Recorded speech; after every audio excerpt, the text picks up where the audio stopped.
ایک بار سرکار بغداد حضور سیدنا غوث پاک رحمۃ اللہ علیہ دریا کی طرف تشریف لے گئے۔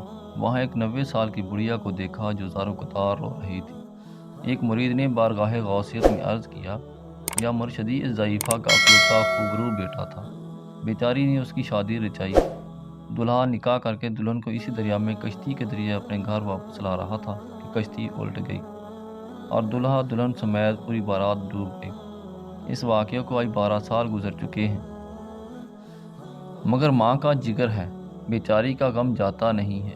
یہ جہاں روزانہ دریا پر آتی ہے اور بارات کو نہ پا کر رو دھو کر واپس چلی جاتی ہے۔ حضور غوث پاک رحمۃ اللہ علیہ کو اس ضعیفہ پر بڑا ترس آیا۔ آپ رحمۃ اللہ علیہ نے عز و جل کی بارگاہ میں ہاتھ اٹھا دیے۔ چند منٹ تک کچھ ظہور نہ ہوا۔ بے تاب ہو کر اللہ عز و جل کی بارگاہ میں دعا کی، یا اللہ عز و جل، اس قدر تاخیر کی کیا وجہ ہے؟ ارشاد ہوا، اے میرے پیارے، یہ تاخیر خلاف تقدیر نہیں ہے۔ ہم چاہتے تو ایک حکم کن سے یہ تمام زمین و آسمان پیدا کر دیتے، مگر حکمت کے تحت 6 دن میں پیدا کیے۔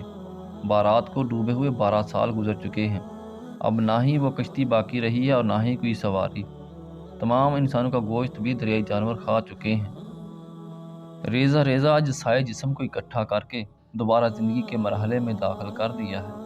اب ان کی آمد کا وقت ہے۔